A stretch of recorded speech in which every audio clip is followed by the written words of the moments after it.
ሰላም እንዴት ናችሁ? እንዴት አላችሁ ያልኩ ነው። እንዴት ናችሁ? የጽዳት ተከታታይ ቤተሰቦች እንዴት ናችሁ? እኔ ሰላም ነኝ። ሰላም ስትሆን ደግሞ ተስፋ አድርጋለሁ። አዲስ የሆናችሁ ላይክ፣ ሼር፣ ሰብስክራይብ አድርጉ። ነበር ደግሞ ሁሉ ጊዜ አታባቡኝ ውዶቼ። ዛሬ ደግሞ በደስ ያለው ቪዲዮ ነው መጥቻለሁ። ከመጀመሪያ ጀምራችሁ ከሳው መጨረሻ ስሙት። በጣም ደስ የሚል ቪዲዮ ነው። ባለፈው የነበረ ከድር ጋር የሰራሁ ነበርኩ ቪዲዮ ማለት ነው። አዲስ የነብለው ነገር። አሁን ደግሞ የደሊና ድራማ በጣም ደስ ይላል ነበረ ማለት ነው። ከዛ ደግሞ የደሊና ደግሞ በጣም ድራማው እሱም ደግሞ አንዳንድ ጊዜ በጣም ደስ ይላል እውነት። ደግሞ ስለ አማርኛ ደግሞ ይቅርታ አድርጉልኝ ያልኩ ነው። አማርኛ ብዙ አልችልም ማለት ነው። ዛሬ ለመጣሁ በደሊና ነው። የደሊና ማለት ነው። ዛሬ ደግሞ የነበረ ካሌብ እውነቱ ያወቀ ነበረ ማለት ነው። እውነቱ ደግሞ ያዜብ የሚስጥር የተንኮል የቢዛና የእናቱል ካሌብ ተንኮል በጣም ነው ያሳዘኘ የነበረ ማለት ነው። ለአዜብ ነው ያሳበቡላት ማለት ነው። ከዛ በቪዲዮ ቀርጮ ማለት ነው የጆሮ አምጽዮም አመጣችሁ። ከዛ በቪዲዮ አስቆርጡ ማለት ነው። ከዛ ቤዛና የእናቱ ለካሌብ ለወይዘሮ አዜብ ከቤት አባራራት። ካሌቡ ሁሉ ነገር አወቀ ማለት ነው። ደሊና ደማ ከዛ ለካሌብ ለምንድነው እንደዛ ታድርግ ያለች ማለት ነው። ከዛ ደሊና ደግሞ በጣም ተናደደች በካሌብ ማለት ነው። አእምሮች አልሰራም፣ ለምንድነው እንደዛ ታድርግ፣ ለምንድነው በኋላ ይቆጭሃል፣ እንደዛ ለምንድነው አንተ ለምንድነው ቆመህ አታስባለች ማለት ነው። በትክክል የቤዛና የእናቱ ስራ ግን በጣም እውነት እኔ ማለት ነው በጣም ያስገርመኛል እውነት። ለነገሩ ምን አለ መሰላችሁ ድራማ ያለች ያወቅኩ ያለኩ እውነተኛ የመሰለኝ ነገር አለ ማለት ነው። እኔ ማለት ነው ስትፈረጅ ማለት ነው በጣም በቃ ያሳዝኑኝ እውነት ነው የምነግራችሁ ማለት ነው። እንደዛ ተንኮልና እንደዛ ስራ ከሰሩ ማለት ነው ብዙ ነገር አሳልፏችሁ እንደዛ በቃ መስራት እና በልጅ እና እሷ ደግሞ ስላፈቆርኩ ነው እንደዛ ላድርጎ ብላት ነው የምትሰራው ማለት ነው። እንደዛ አድርጋት በቃ ለፍቅር ብለሃል እንደዛ ተንኮልና እንጃ እንደዛ ተንኮል ታስባለህ እንዴ? ለፍቅር እኔ ለጥቅም ስትል እንደዛ ተንኮል ታስብ እንጂ ለፍቅር ብዬ እንደዛ ተንኮል አላስብም። ግን የቤዛ ግን ይለያል፣ ተንኮላ በጣም ነው ይለያል። እናቱ ደግሞ ከሷ ያለ ምስጢር እንዳትናገር ብላትና የእናቱ ላስፈራራች የነበረች ማለት ነው። የእናቱ የካሌብ እናቱ ማለት ነው። ግን የቤዛ ይለያል እውነት ማራምን ይለያል ማለት ነው። በቃ እኔ አንዳንድ ጊዜ ማለት ነው ድራማ ያለ ምስልምን እውነት ነው የሚመስለኝ እውነት በቃ ይገርመኝ ማለት ነው። እና ከእንደዛ ደግሞ በቃ ደሊና ደግሞ ካሌብ እንደዛ አንቺ እሷ ውጡልኝ አለ ማለት ነው። መጀመሪያ ለማማ አዜብ ለእናቱ ለአዜብ ነው ያወጣት ማለት ነው መጀመሪያ ማለት ነው።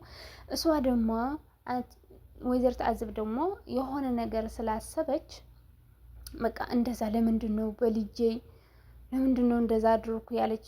እሷ ደግሞ ካሌብ ደግሞ የወይዘሮ አዜብ ልጅ ናት። እሷ አሳድጋለች እንጂ እሷ አይደለችም። ከዛ እንደዛ ወይዘሮ አዜብ ደግሞ ወደ ቤታ ስትመለስ ማለት ነው ቆማ ሳትብ ደሊና ደግሞ ለሱ ሰደበች እና ለሱ አስረዳችሁ እንደዛ አልሰማም ብላት አንቺ ውጪልኝ ከሷ ጋር ውጥልኝ አላት ማለት ነው። በጣም ያሳዝናል። ደሊናውን ችግር የለብኝም እኔ እወጣለሁ በኋላ ግን እቆጭሃለሁ ያለች ነው ነበረች ደሊና ማለት ነው። አንተ ከሷቶም ስርና በቃ ራስህ በደንብ አትሰራውም፣ ጭንቅላትህ ምንም አይሰራም ማለች ማለት ነው። ከዛ ሲዚህ ደግሞ ሌላ ስራ ነው የሚሰሩ ነበሩ ማለት ነው። ተንኮላችሁ እውነት ተንኮላችሁ አይ ላይ በቃ ይበዛል። ይመራል ማለት ነው። ተንኮል ደግሞ ማለት ነው። ለደስታ ደግሞ ሲጠራው ቤዛ ደወለች፣ ስልክ ለቤዛ ጠሮች፣ ለደስታ ደወለችልች ማለት ነው። ሲመጣ ደግሞ ወደ ቤት መጣለች ማለት ነው። የእሱ ሀብት ልትወርስ አስፈርሞን ልትወርስ ነው እሳ የእሱ ሀብት ማለት ነው። እንደዛ ነው ያደረጉ ማለት ነው። ከዛ እሱ በአእምሮና በጭንቅላቱ ያዙ ለሱ ልትወርስ፣ በደስታ ደግሞ ወደ ቤት መጣ ማለት ነው። ደስታ ወደ ቤት መጣ ማለት ነው። ከዛ ምን አለች ደስታ፣ ምን ላድርግ ነው ልመጣ ሲላት ማለት ነው። ችግር የለም ለቤቱና እንደዛ እናስራና አንተ ምን አገባህ ብር ብቻ ነው የማውቅ አለች ማለት ነው። እንደዛ ከሆነ ችግር የለብኝ ማለት ወደ ቤት መጣ ማለት ነው። ደሊና ደግሞ ወደ አዜብ ቤት ወደ ወይዘሮ አዜብ ቤት ሄደች ማለት ነው። ከሷ ጋር ነው መሆን ያለብኝም፣ እሳ ትክክለኛ ናት፣ እሳ እውነተኛ ነች አለች ማለት ነው። ደሊና ደግሞ ካሌብ ወደ ወይዘሮ አዜብ መሆን አታውቅም ነበረች ማለት ነው። ከዛ ከወይዘሮ አዜብ ከሄደች ጋር ከቤት ቁጭ ብዮም ያውሩ የነበሩ ነው።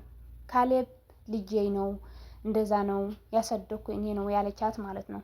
ከዛ እሷ ደግሞ እኔ አላምንም እንደዛ አለች ማለት ነው። እሷ ደግሞ ከዛ እንደዛ ካለች ደግሞ አላምንም ካለች ማለት ነው ምንም ችግር የለብኝም አነ የሆነ ይሁን እውነቱን ይውጣ አይውጣ ምንም ችግር የለብኝም እኔ ከአንቺ ጋር ነው መሆን የምፈልገው እውነቱን ላናውጣ ነው አለች ማለት ነው።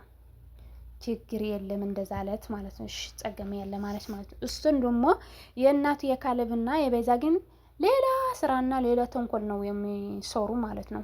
እንደዛ ነው ያለው። እሷትም ደግሞ ደሊናና ወይዘሮ አዜብ ደግሞ ትክክለኛ የሆነ ትክክለኛ እውነት ይፈልጋሉ ማለት ነው። ወይዘሮ አዜብ አለቀሰች ማለት ነው። እኔ ልጄ ነው እኔ ምንድነው እንደዛ በቃ እንደዛ አለች ማለት ነው። ካሌብ ደግሞ ወጣ የሄደው ነበረ። ደስታ በቤት መጣ። ደስታ በቤት መጣ። ተማካክሮም የሌላ ተንኮል የሌላ ስራ እሺ ያሉ ተስማማችሁ ማለት ነው። ሶስቱ ተስማሙ ማለት ነው። እንደዛ እናድርግ ነው ብለዋል። ተስማሙ ሶስቱም ከተስማሙ ሶስቱ ከተስማሙ ደግሞ ሊሄድ ነበረ ማለት ነው። ከቤት ወጥቼው ማለት ነው። እና በጣም ደስ ያለኝ ማለት ነው ካሌብ ከመጣ በጣም ነው ደስ ያለኝ ማለት ነው። እውነት ነው ነግራችሁ ማለት ነው። ካሌብ መጣ ማለት ነው። ካሌብ ሲመጣ ደግሞ ሁላችሁም ደነገጡ። እሱ ሊወጣ ነበረ እዛ ሁላችሁም ሊወጡ ነበሩ ማለት ነው። ግን አሳዛኝ ነበር እውነት በጣም ነው ያሳዘኝ። ለምንድን ነው እንደዛ አይነት ተንኮልና ስራ? ፍቅር አይደለም የቤዛ ፍቅር አይደለም እውነት የቤዛ ሌላ ነው እንጂ ፍቅር አይደለም። እንደዛ አይነት ተንኮልና ስራ አይደለም። ለጥቅም ብላት እንጂ ለካሌብ አትወደውም። እንደዛ ካሰበች ተንኮል ብቻ እንጂ ለካሌብ እኔ በራሴ አትወድም የሚል አታሳስባለኝ ማለት ነው። እና በቃ እንደዛ ሳስ ነበርኩ በጣም አሳዘነኝ ማለት ነው። እና ላይክ እና ሼር ሰብስክራይብ ሼር አድርጉ፣ ኮሜንት አስቀምጡልኝ። ኋላ ደግሞ ያያለው ከተሳሳትኩ ደግሞ እታረማለሁ ውዶቼ። በሌላ ቪዲዮ ስናገኝ ደግሞ ደህና ሁኑ።